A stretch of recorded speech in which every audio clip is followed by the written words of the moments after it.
Sejam bem-vindos a mais um vídeo de iceberg no canal. Desta vez estaremos explorando o iceberg de Rabbit Holes. De forma resumida, um rabbit hole, ou toca de coelho, é o nome dado a algum assunto que quanto mais você pesquisa sobre, mais coisas aparecem. E geralmente, quanto mais você pesquisa sobre aquele caso ou tópico, mais coisas bizarras aparecem, ou mais esse tópico fica confuso e estranho. Havendo alguns casos em que esse tópico específico pode te levar, sem você perceber, a um outro assunto que de início parecia não ter relação nenhuma com esse tópico que você estava pesquisando. Como dá para ver, é possível falar sobre muita coisa nesse tema, e eu já fiz alguns vídeos abordando casos aqui no canal, mas eu nunca fiz um iceberg dedicado a esse tema. Afinal, outros criadores na plataforma já fizeram iceberg sobre Rabbit Holes. Mas eu resolvi fazer a minha própria versão, já que eu sempre quis falar sobre alguns tópicos específicos aqui no canal, mas nunca tive a oportunidade. Por isso, vamos falar deles nesse vídeo. Agora, sem mais explicações, vamos direto explorar o estranho iceberg dos Rabbit Holes.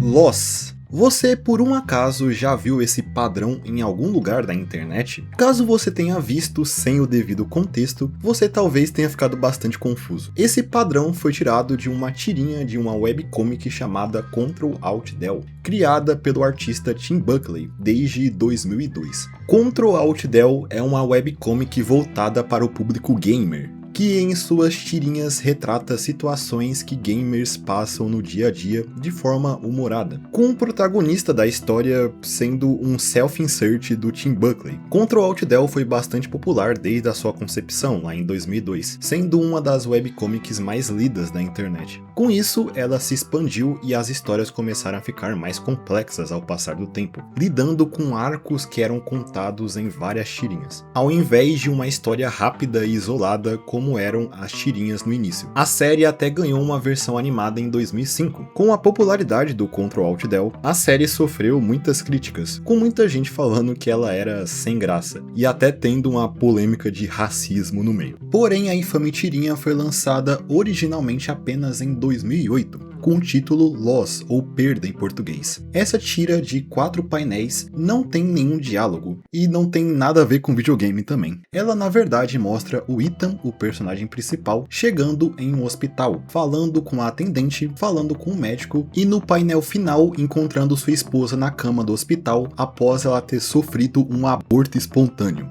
Sim, uma webcomic sobre gamers tem uma história sobre um casal perdendo seu filho. Obviamente essa tirinha se destacou quando foi lançada pela mudança de tom brusca dentro da história. Os leitores da webcomic criticaram Buckley, que foi até chamado por um quadrinista de o anticristo.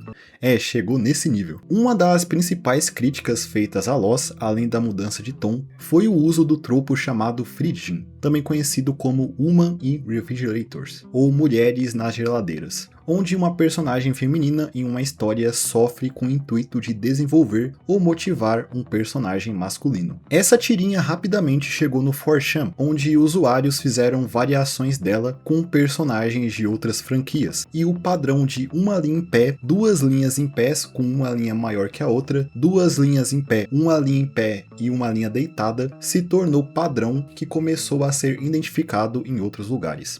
O meme ressurgiu na internet em torno de 2017, com o padrão sendo escondido em imagens como se fosse um easter egg. Inclusive, em 2018, no aniversário de 10 anos da tirinha, uma nova versão dela foi disponibilizada pelo Tim Buckley, que mostra no final o Ethan quebrando a quarta parede e olhando sorridente na direção do espectador. A Biblioteca de Babel. A Biblioteca de Babel é um conceito que descreve uma biblioteca infinita que nela possui livros que contêm todas as combinações possíveis de letras, caracteres e pontuações. Ou seja, a Biblioteca de Babel armazenaria tudo que já foi escrito, será escrito, e livros, roteiros, teses que nunca serão escritos. Na Biblioteca de Babel estaria preservado obras perdidas, línguas esquecidas ou mesmo a cura para doenças, e uma narração detalhada da vida de todas as pessoas que já existiram ou vão existir. Esse conceito apareceu pela primeira vez em um conto do escritor argentino Jorge Luis Borges, chamado A Biblioteca de Babel, de 1941. Nele, os infinitos livros presentes nessa biblioteca infinita possuíam cada um 410 páginas. Na internet é possível encontrar uma recriação da biblioteca que te possibilita navegar por infinitos livros e ver seu conteúdo. Nela dá para também pesquisar algum termo ou frase e encontrar um livro que contém aquilo que você escreveu. Na prática, você provavelmente não vai encontrar uma frase completa ou algo que faça sentido explorando a biblioteca em si. E na maior parte das vezes você vai se deparar com páginas e páginas de caracteres aleatórios. Outra proposta parecida que tem dentro desse site é o Slideshow de Babel, ou Canvas de Babel, que tem a proposta de ser um lugar que possui todas as imagens do mundo, criadas a partir de todas as combinações de pixels possíveis em uma tela com as dimensões 416 por 640. Nela poderia ser encontrado a peça de arte mais impressionante que os olhos humanos podem contemplar. No entanto, assim como a biblioteca, nela, na maior parte das vezes ou em todas as vezes, você só vai encontrar uma tela com um monte de pixels com cores aleatórias que não formam nada reconhecível. Pudim.com.br. Essa é a URL de um dos sites mais icônicos da internet brasileira, que foi criado por Oswaldo José Simões e colocado no ar no dia 24 de fevereiro de 2000. O site é um dos mais simples que você verá por aí, já que ele possui apenas a foto de um pudim com um pedaço já removido. Abaixo da foto existe apenas o e-mail pudim@pudim.com.br. O site do Pudim está de pé há quase 26 anos, sendo um grande representante da simplicidade da internet antiga. Apesar de sua proposta simples, o site já passou por algumas modificações breves. Durante 2 meses, a partir de novembro de 2005, a clássica foto do pudim foi alterada para um texto contendo a palavra pudim repetida diversas vezes, marcando a primeira grande mudança no site, que voltou ao normal em janeiro de 2006. Alguns anos depois, em maio de 2012, o layout do site foi mudado mais uma vez, ficando um pouco mais moderno. Mas rapidamente os donos mudaram de ideia e o site retornou para o layout minimalista clássico. E em 2015 o site foi palco de um evento traumático, ele foi hackeado. Nesse ataque que aconteceu no dia 9 de abril, todo o site foi mudado e uma foto de um soldado armado foi colocado nele, junto de um texto que dizia Islamic State Hackers, atribuindo o ataque ao Estado Islâmico. Além disso, um cântico islâmico tocava de fundo enquanto você navegava pelo site. Essa invasão foi parte de ataques hackers em massa que aconteceram naquele dia e afetaram cerca de 126 sites. Ataque esse que foi coordenado por um grupo conhecido como Moroccan Wolf e Abdellah El Maghribi, que fizeram coisas parecidas com outros sites que foram alvos deles, mudando completamente seu conteúdo. O incidente gerou comoção nas redes sociais e, felizmente, os donos conseguiram restaurar o site do Pudim como ele era antes, já no dia seguinte aos ataques. E você pode acessá-lo e ver esse pudim com mais de 20 anos de idade com toda a sua glória.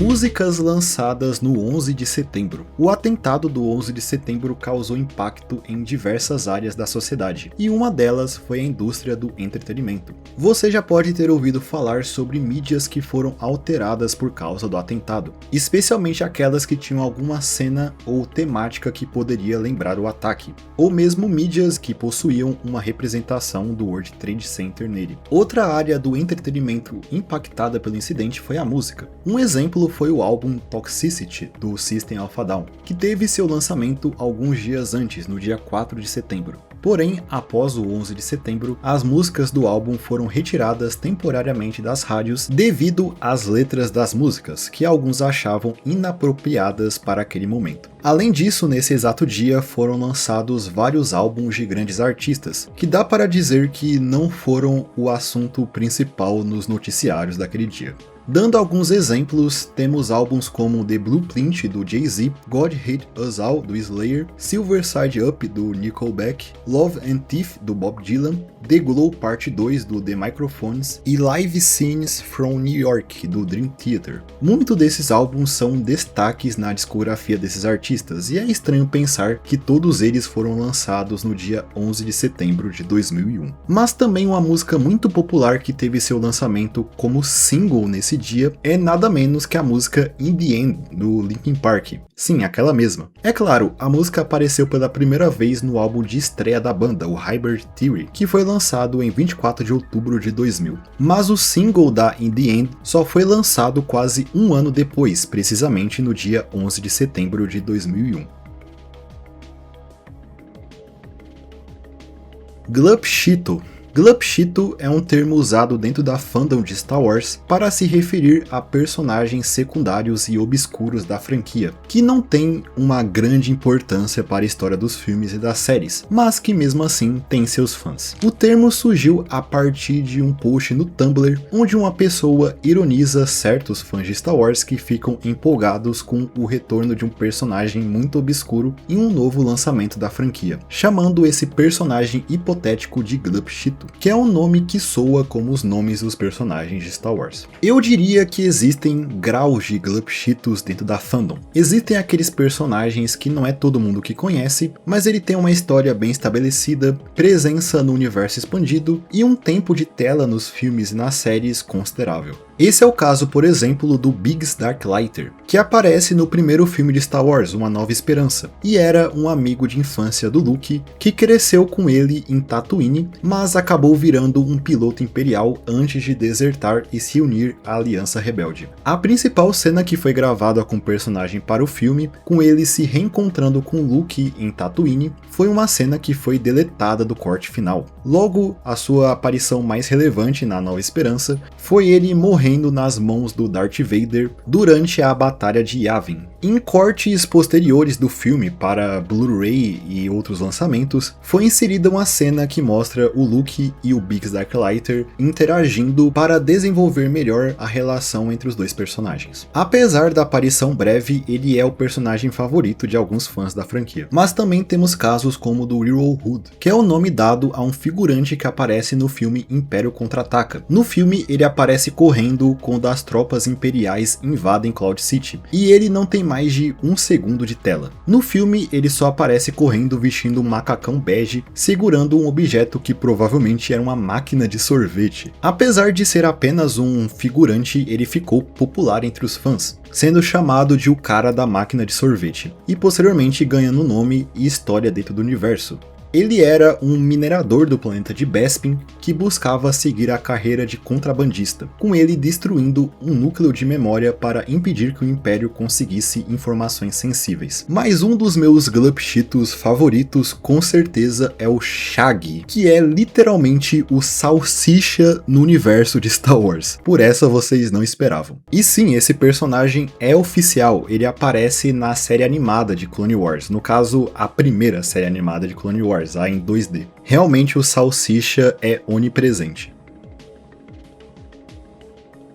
R/Batman Arkham. Esse é um subreddit sobre a franquia de jogos Batman Arkham, onde pessoas podem comentar, tirar dúvidas ou fazer memes sobre os jogos. Pelo menos esse era o intuito inicial do subreddit, já que nos últimos anos essa proposta foi gradualmente sendo deturpada, e hoje esse subreddit é um grande centro de shitpost. Isso aconteceu principalmente porque a franquia do Batman Arkham está há anos sem receber um novo título. O último jogo lançado que se passa nesse universo foi aquele jogo do Esquadrão Suicida, que foi muito criticado, então nem conta. Com isso, os usuários do subreddit não tinham o que conversar ou o que debater. Então eles começaram a fazer memes e começaram a referenciar piadas internas que surgiram dentro do sub, que vieram de frases e erros de digitação que apareceram em posts populares. Temos exemplos como os memes John Clear, Aslume, He is stupid, ou ele é estúpido, ou mesmo a frase existe uma razão dentro da lore.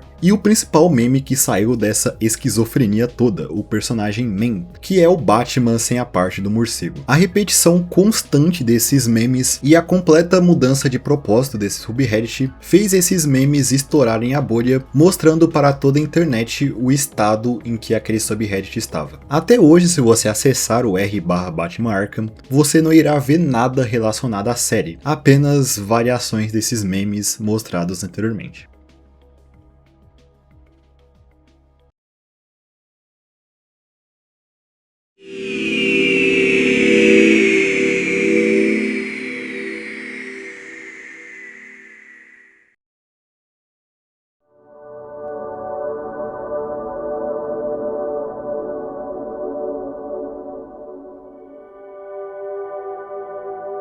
O verdadeiro rei da Inglaterra. Esse era um título atribuído a um homem inglês radicado na Austrália chamado Michael Abney Hastings, que, segundo um documentário feito em 2004, chamado O Verdadeiro Rei da Inglaterra, seria o herdeiro legítimo ao trono do Reino Unido, possuindo mais legitimidade, segundo esse documentário, do que a até então Rainha Elizabeth II. Michael nasceu em Sussex, na Inglaterra, em 1942, e ainda adolescente ele imigrou para a Austrália, onde construiu uma família e trabalhou como fazendeiro cultivando arroz. Porém, Michael tinha um sangue nobre, já que a sua ancestralidade levava até o George Plantagenet, o Duque de Clarence, que era o irmão mais novo do Eduardo IV, que foi rei da Inglaterra entre 1461 a 1483, tendo 2 reinados nesse meio período. Tá, mas por que exatamente o Michael Abney Hastings, mesmo tendo sangue nobre, era considerado o verdadeiro rei da Inglaterra? Segundo o que é abordado nesse documentário, o rei Eduardo IV era ilegítimo, já que ele não seria realmente filho do Ricardo, Duque de York. Ele seria, nesse caso, um bastardo. Logo, quem deveria ser rei no seu lugar seria o seu irmão, o George Plantagenet, o Duque de Clarence, que traçaria a sua linhagem até esse fazendeiro na Austrália. É claro que essa afirmação de Eduardo IV ser um filho ilegítimo não é considerada. Com isso, todo esse argumento não tem base sólida. E mesmo se tivesse, não importaria muito. Essa informação não mudaria muita coisa, vamos ser sinceros. O próprio Michael nunca teve interesse em reivindicar esse título, preferindo sua vida tranquila no campo, mesmo ele possuindo um título oficial enquanto vivo. Devido a essa sua linhagem real, ele era considerado o Conde de Loudoun, título que ele carregou até sua morte em 2012. Após isso, o título foi passado para seu filho, Simon Abney Hastings, que atualmente é o 15º Conde de Loudoun.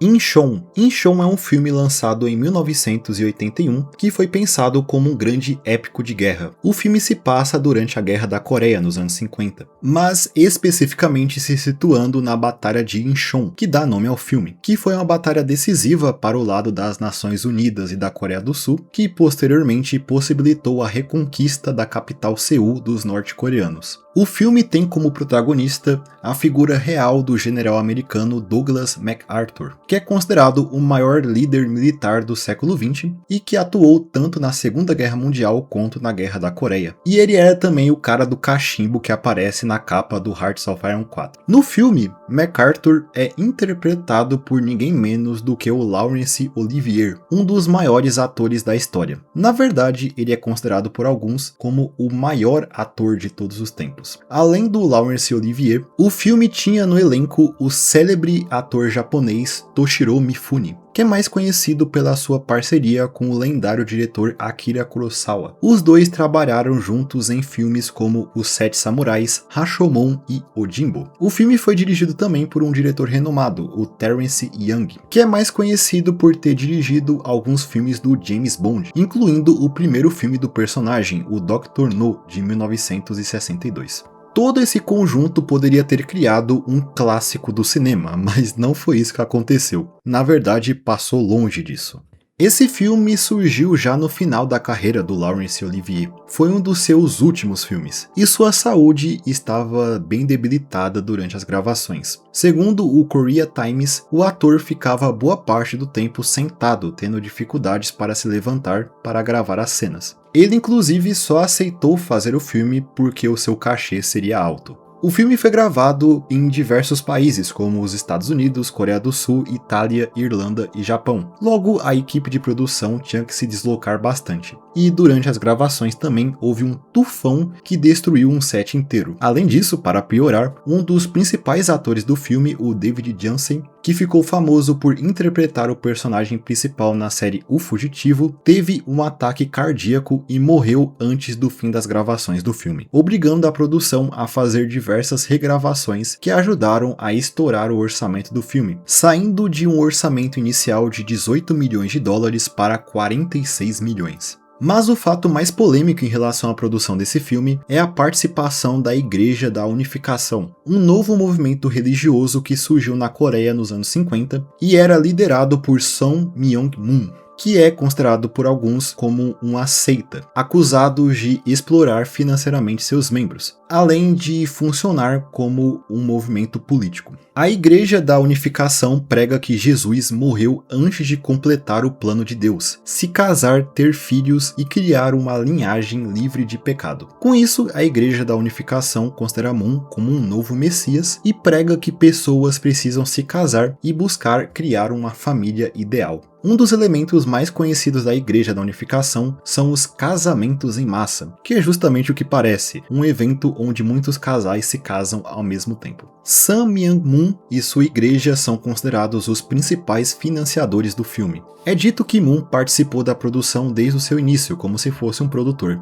intervindo até mesmo na edição do filme. A participação da Igreja da Unificação gerou protestos nos Estados Unidos durante a estreia do filme, que foi um grande fracasso de bilheteria, conseguindo apenas 5,2 milhões de dólares, que não conseguiu pagar os mais de 40 milhões do seu orçamento. O filme também foi extremamente criticado, tanto pela crítica quanto pelo público, com críticos dizendo que, apesar do alto orçamento, ele parecia um filme B, e o roteiro também era terrível, com cenas que eram engraçadas de forma não intencional. Essa má recepção fez ele ficar pouco tempo em cartaz. Após sua curta passagem no cinema, ele não ganhou um lançamento em home video, e só foi preservado devido às suas exibições na televisão. Por causa do fracasso financeiro e principalmente as críticas negativas, o filme foi indicado e ganhou categorias no Framboesa de Ouro, aquela premiação que é o inverso do Oscar, que existe para reconhecer os piores filmes do ano, com Inchon ganhando os prêmios de pior roteiro, pior ator, pior diretor e pior filme. Hoje também a obra possui incríveis 0% de aprovação no Rotten Tomatoes. O filho do Abraham Lincoln. O ex-presidente americano Abraham Lincoln é um dos presidentes mais famosos e lembrados do país. Ele teve 4 filhos, no entanto, apenas um chegou à vida adulta, Robert Todd Lincoln, que era seu filho mais velho. Robert teve uma relação distante com o pai, especialmente durante a Guerra Civil Americana, em que o presidente colocava muito dos seus esforços. Robert queria inclusive lutar na guerra, mas Lincoln inicialmente o proibiu. Ele só ganhou um posto como oficial no exército da União já nos momentos finais da guerra. E logo depois do fim dela, Robert presenciou um grande trauma, o assassinato de seu pai, que ocorreu no Teatro Ford em 1865, quando o presidente foi baleado por John Wilkes Booth. Ele não estava exatamente no teatro no momento do assassinato. Na verdade, ele estava na Casa Branca quando tudo aconteceu e correu para o local onde Lincoln foi levado ainda com vida após ser baleado. Robert conseguiu presenciar os últimos momentos de Abraham Lincoln antes de seu falecimento. Após a morte do pai, Robert Todd Lincoln se tornou um advogado de renome na cidade de Chicago. Depois, ele serviu como secretário de guerra dos Estados Unidos e até como embaixador americano em Londres. Mas um dos fatos mais curiosos sobre a vida de Robert Lincoln é que ele pode deter o recorde mundial da pessoa que viu mais tentativas de assassinato de presidentes americanos na história. Um recorde bem específico. Além do assassinato de seu pai, ele presenciou a tentativa de assassinato do presidente James A. Garfield em 1881 na estação de trem 6th Street, na capital Washington. O James Garfield foi inclusive o presidente que nomeou Robert como secretário de guerra. Não satisfeito em ter visto dois casos parecidos, ele estava próximo a um terceiro atentado contra um presidente americano, no dia 6 de setembro de 1901, quando o até então presidente William McKinley levou um tiro dentro do auditório Temple Music, na cidade de Buffalo, em Nova York. Robert não viu o presidente levando o tiro, mas ele estava do lado de fora do auditório no momento em que aconteceu o atentado. McKinley sobreviveu ao tiro, mas veio a falecer 5 dias depois, no dia 14. Após esse caso, Robert teria dito a frase: "Há uma certa fatalidade associada às funções presidenciais quando eu estou por perto." Depois de Robert, a linhagem da família Lincoln começou a desaparecer. Quem é considerado o último descendente do ex-presidente foi o neto de Robert, que também se chamava Robert. Seu nome completo era Robert Todd Lincoln Beckwith. Esse Robert não teve filhos e após o seu falecimento, em 1985, a linhagem de Abraham Lincoln foi extinta.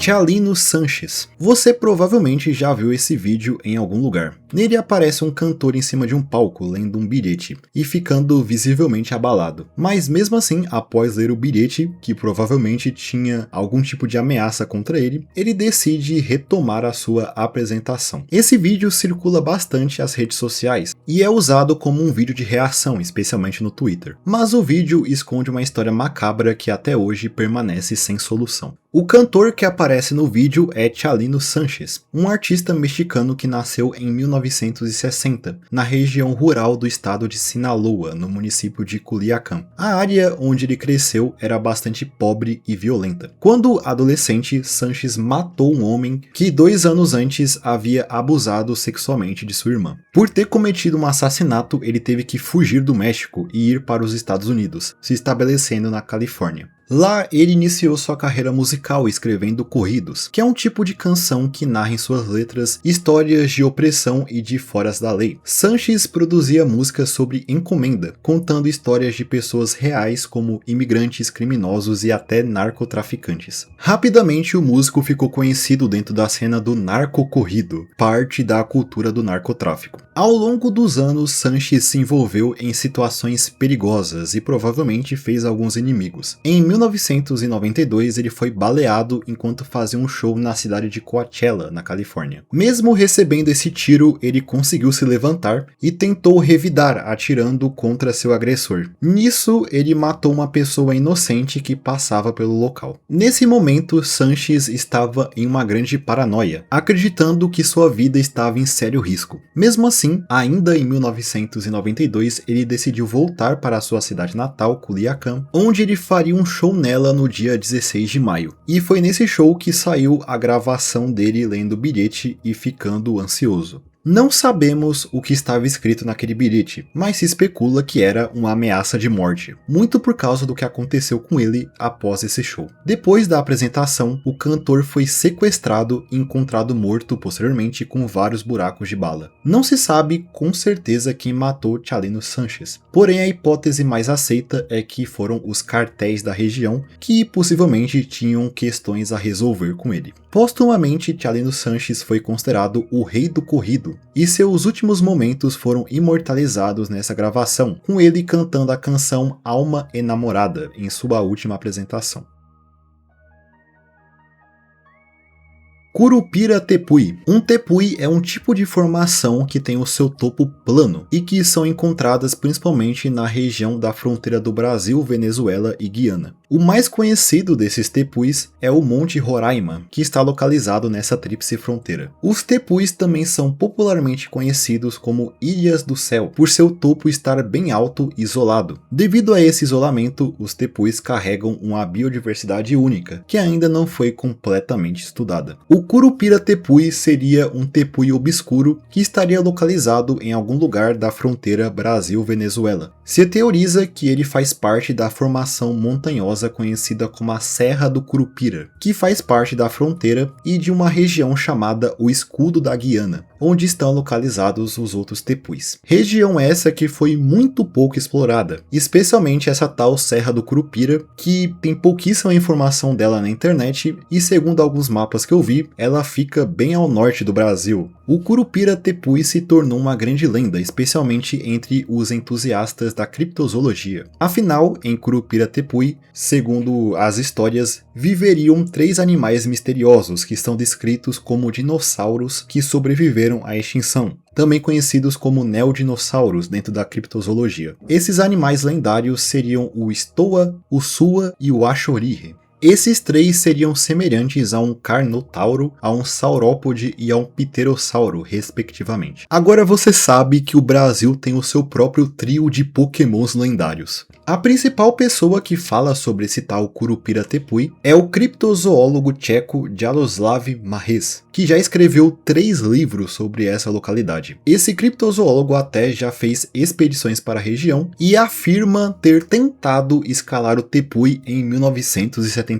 Teóricos também traçam paralelos do Curupira tepui com uma história escrita pelo autor britânico Arthur Conan Doyle, o criador do Sherlock Holmes, chamada O Mundo Perdido, que conta a história de uma expedição até a América do Sul para encontrar dinossauros que escaparam da extinção. Essa história também inspirou o filme Up, Altas Aventuras. Se diz que Curupira tepui seria a fonte de inspiração de Conan Doyle para a criação dessa obra, mesmo que todas as menções dessa localidade sejam bem recentes.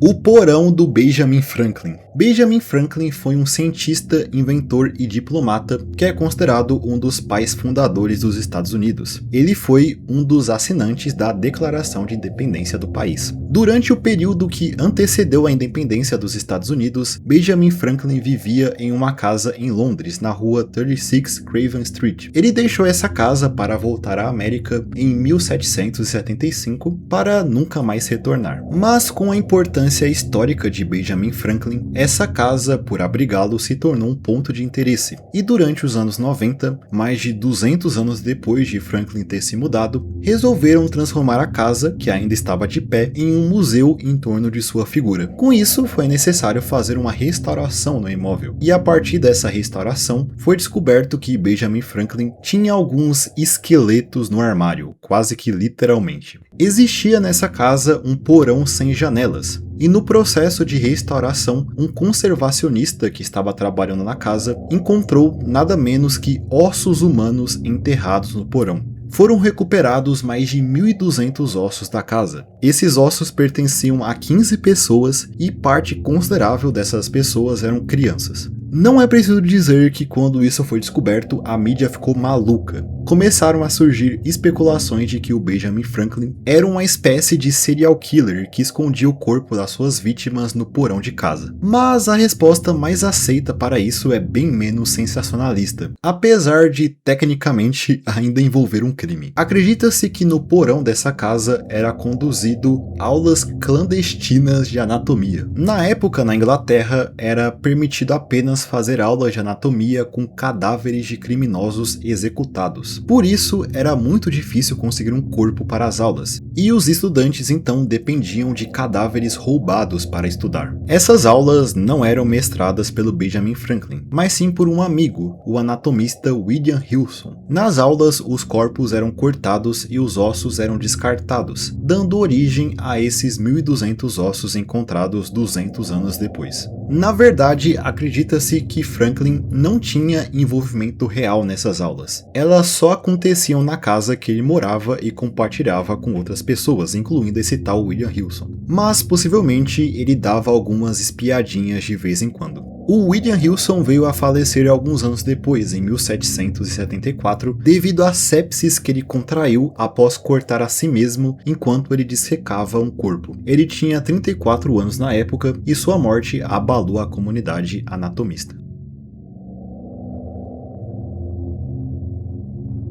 O vídeo para o apocalipse da CNN. Você já parou para pensar o que os canais de televisão estariam transmitindo durante o fim do mundo? Muito provavelmente, se esse fim do mundo fosse certo e nada poderia ser feito em relação a isso, alguns nem teriam programação, enquanto outros poderiam continuar transmitindo as notícias do que acontecia em tempo real. Só imagine o humor dos jornalistas trabalhando nesse momento. Mas existe uma emissora que já pensou nisso e até criou um vídeo para só ser transmitido durante o fim dos tempos. Essa emissora é a CNN, e a ideia veio do seu fundador, o Ted Turner, que criou esse tal vídeo antes mesmo da emissora ir ao ar pela primeira vez, lá em 1980. Turner dizia, enquanto estava no processo de lançar a CNN, que o canal, que era focado 100% em notícias, salvo problemas de satélite, não encerraria a transmissão até que o mundo acabasse. Com isso, surgiu a ideia de deixar um vídeo pronto para esse evento. Mas o que foi gravado para esse vídeo exatamente? Ele se tratava de uma banda formada por membros do Exército, da Força Aérea e da Marinha dos Estados Unidos, performando uma música chamada Near My God to Thee, título que pode ser traduzido como Mais Perto, Meu Deus, de Ti, um hino protestante que foi escrito no século XIX e baseado na passagem Gênesis 28, 11 e 19 da Bíblia, que é a passagem que conta sobre a escada de Jacó. Nela é descrito um sonho que Jacó teve, onde ele presencia uma escada ligando os céus e a terra, que os anjos subiam e desciam nela. Depois de produzir esse vídeo, ele ficou armazenado nos arquivos da CNN. Afinal, o mundo só poderia vê-lo quando estivesse prestes a acabar. Mas rumores sobre sua existência começaram a surgir a partir do final dos anos 80. Mas o vídeo só foi vazado em 2015, quando o até então estagiário da CNN, Michael Balaban, encontrou o vídeo nos arquivos e o disponibilizou no YouTube. Logo hoje você pode ter a experiência de ver o que passaria na TV durante o fim do mundo.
Então eu acho que é isso. Esse foi o meu iceberg de Rabbit Holes. Eu espero que vocês tenham gostado do vídeo. Se sim, não se esqueça de comentar aí embaixo, deixar o seu like e se inscrever no canal para mais vídeos como esse no futuro. E no mais é isso, eu espero todos vocês em um próximo vídeo. Até mais!